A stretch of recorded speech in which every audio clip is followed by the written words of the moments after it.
So as we're in the middle of fall camp, there are no shortage of takes for every team in college football. You have fans who are excited. You have fans having principled conversations. And of course, you have fans who are overreacting. And coming off of this weekend's scrimmage, I've noticed a lot of takes about Oklahoma's quarterback situation. I've seen people stating there's cause for concern, and then I've also seen people stating those who think that are overreacting. Well, today, we need to talk about it. We need to break it down, and we need to ask the question, is there cause for concern, or is this an overreaction? But before we can, as always, y'all know the drill. I have got to hear from you. Hop down to the comments, give me a Y for yes, N for no.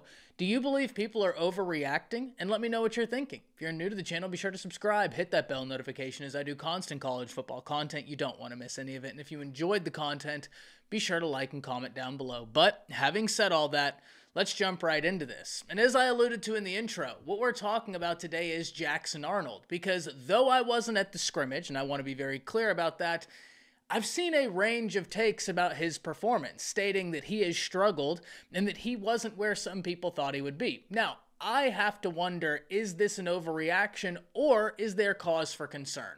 Let's unpack this, because when I look at Oklahoma right now, whenever we've talked about the Sooners and their prospective questions going into 2024, my questions don't lie on the defensive side of the ball. They lie on the offensive side of the ball. And that's not to say that Oklahoma's offense as a whole is a question mark. That's not my point. But whenever we've gone through these conversations, I'm curious about how good the offensive line is going to be. Think it's going to be good. The question is how good, because that will go a long way in determining Jackson Arnold's success.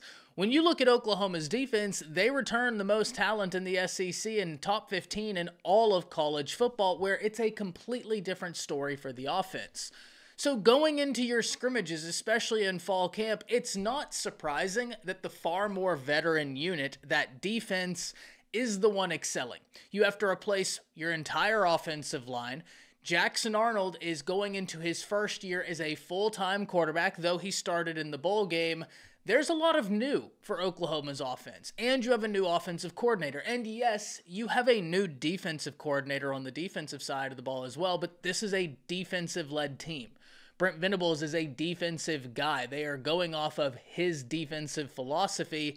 And when you look at that in totality, the fact that the defense has more people coming back, they're far more experienced than is this Oklahoma offense, and it's a defensive head coach, I'm not surprised to hear that the defense is in a really great position going into the season, or at least that Oklahoma fans and insiders love where they're at. That to me is not inherently surprising. In my opinion, that's where you want to be, because we've all talked about time and time again that year 3 is a big year for Brent Venables' defenses in terms of the steps forward they take. Well, you have the experience, you have the talent, and this is year 3, so Oklahoma fans everywhere are naturally excited to see what this defense looks like.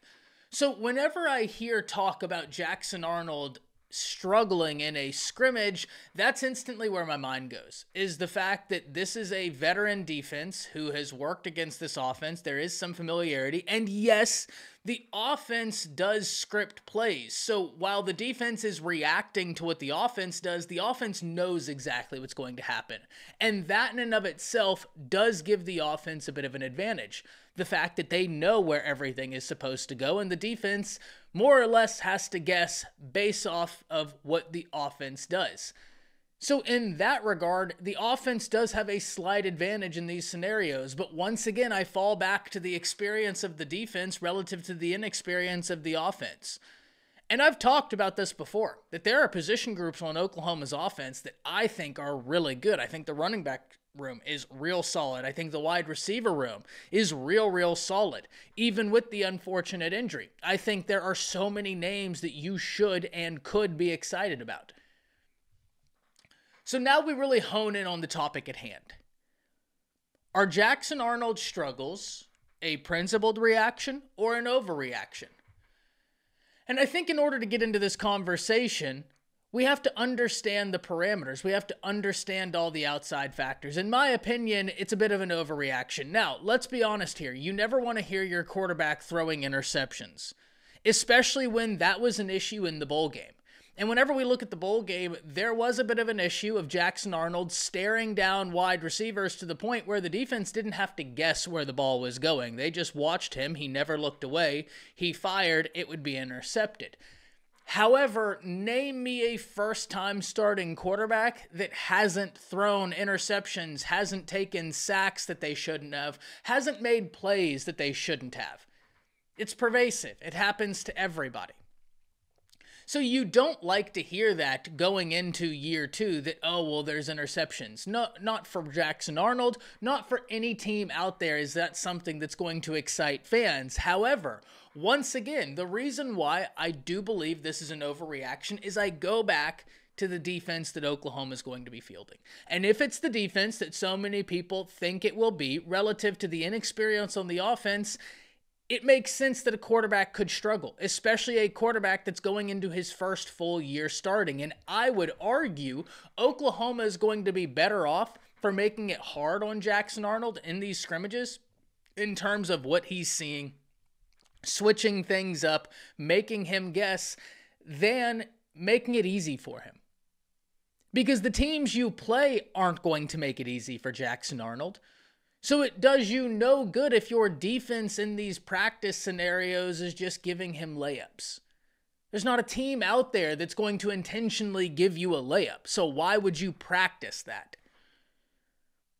I think it makes sense to make your quarterback second guess a lot of things, especially when you're going into the SEC, which has historically over the past few years been a really defensive conference. Not to say that there aren't great offenses. That's a conversation for a different day. But you have to be balanced. And you need to prep your quarterback for what he is going to see during the season. And they're not going to give you layups. So I do believe that this is a bit of an overreaction. I understand those out there who are saying, oh, well, if this problem happens during the season, it's going to make it more difficult than it should be. This happening being interceptions. Sure.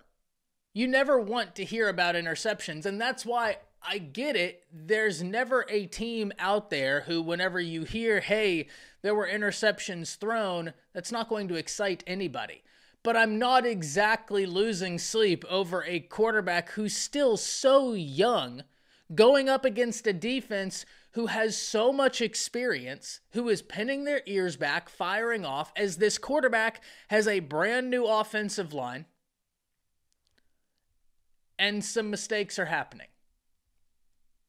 That to me just seems like it's the natural progression of a young quarterback learning on the fly.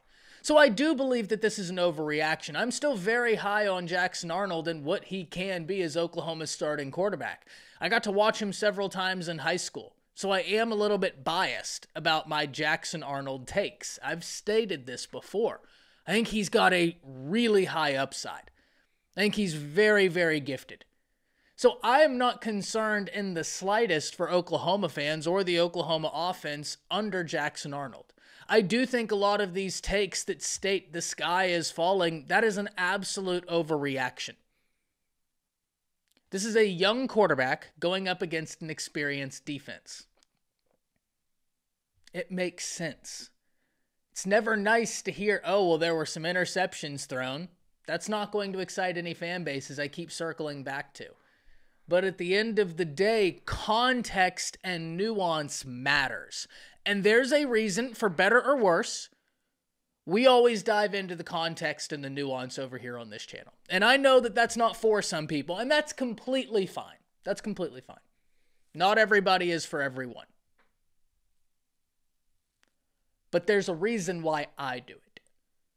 Because I feel like it's very important. It's one thing to say, oh, well, there were some interceptions thrown. That's cause for concern. It's another thing to look at the situation and say, okay, well, the offense was without some pieces. It's an inexperienced offense relative to the defense. In fact, whenever we look at the SEC rankings, you have the most experienced defense and the least experienced offense is the Oklahoma Sooners. And the defense isn't giving him layups. That's the context. That's the nuance. He's a young quarterback without some weapons on the offensive side of the ball whose defense is trying to prep him for what he's going to see. All young quarterbacks make mistakes. We've talked about this time and time again, and this will be my last point. We have talked about this time and time again on my channel. Alabama gave up way too many sacks last year. There are several different areas we can talk about why that happened, but one of them is you had a quarterback in Jalen Milroe who was his first year starting. And guess what? He wasn't a freshman. But it's much different facing this in practice as it is being in game time situations. Name me a young quarterback who hasn't done things they shouldn't have. They all do. That's part of the learning process, and especially whenever you provide all the context and nuance on the outside of that. So hop down to the comments. Let me know what you're thinking about this. Is this a overreaction, or is there cause for concern? You already know what I think. I think this is a bit of an overreaction, but can't wait to hear from all of you. That's it. See ya.